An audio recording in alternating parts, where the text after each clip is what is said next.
In this experiment, so first we need to set 0 in that vernier horizontal angle. So for that you release both top and or upper and lower clamp screws, loose condition. Then you try to bring the 0 at the top secondary scale and the 0 in the main scale are coincide. So now come closer. So we have released both clamp screw and trying to bring 0 A and 0 at the 360 degree come closer. Okay. So once they have been approximately placed in such a way that you can tight the upper main screw. Okay, you can tight the upper main screw. Then you can adjust the slow motion screw in such a way that the 0 at the top and 0 at the bottom are coinciding exactly. Okay, that we can check and we can set it very accurately. Now that has been done. Now 0 has been set. But if you see the telescope has been focusing some other point, we want to make the 0 or OA shall be set with 0. So for that the main clamp, upper main clamp shall be in the tight condition, lower clamp shall be in the loose condition. Then we can rotate the instrument, but the reading will not change. At this position, first we need to sight the required point to which we need to set 0. Using the limbs we need to check first these two limbs. Okay, so these two limbs. Then once it has been sighted, then you tight the lower clamp screw. Then you can check whether it is being visible or not using your telescope. Okay, and you can focus it. The point is visible, but it is not exactly coinciding with the crosser. For that you can use the slow motion screw which is nearer to the upper clamp, because the reading should not change, only the instrument should rotate. Okay, that way you can adjust it.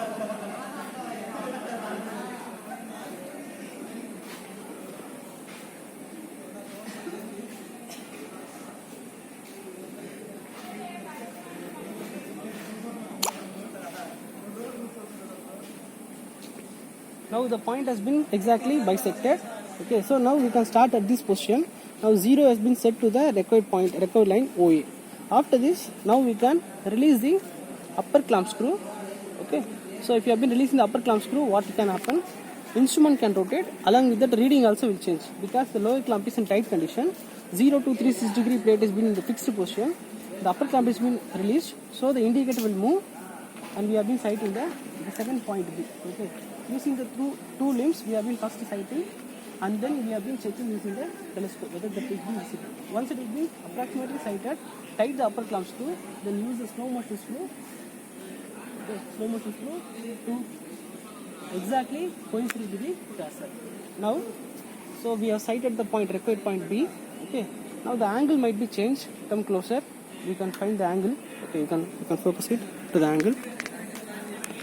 Now the angle might be changed, right? So that angle we can take it. That angle we need to measure. So this is one set. For example, the angle which has been available here is 42 degree 0 minutes. 42 degree 0 minutes is from the main scale reading, and the coincidence is,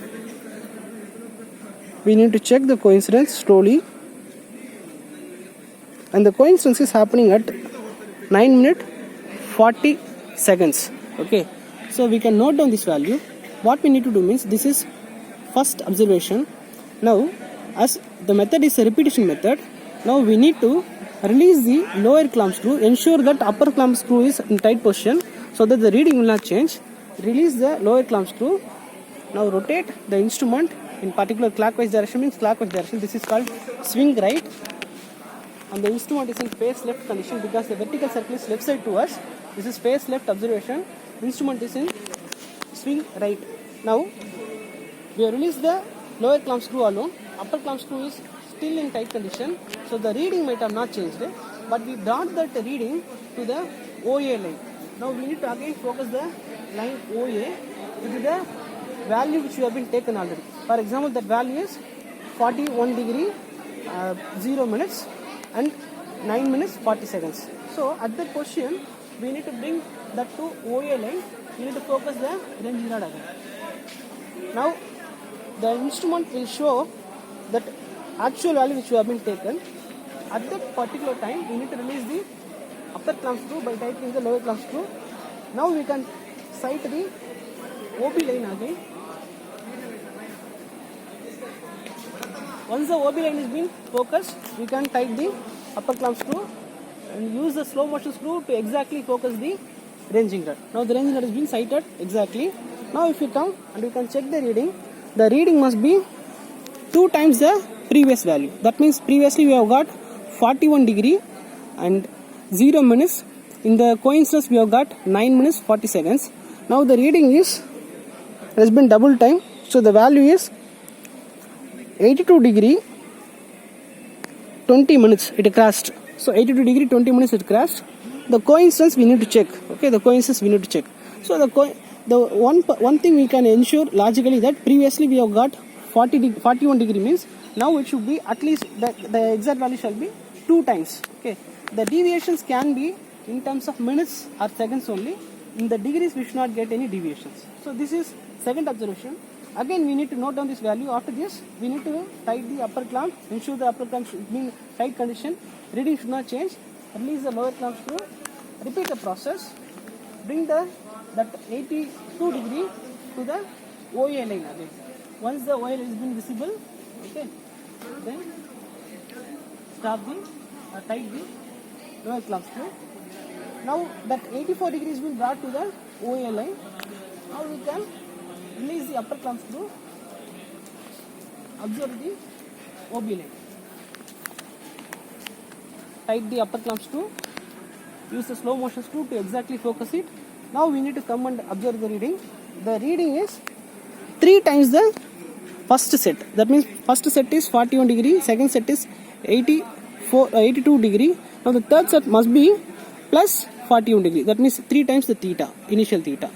So if it has been coming in that way, we can say that our experiment is correct and the procedure is also correct. But we need to observe the actual readings and we can infer a lot of information that we'll see in the next part.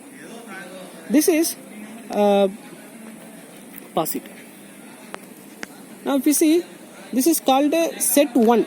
Okay, we have placed the instrument in the face left observation. That means your telescope is left side to your vertical circle. This is called face right observation and the swing was right.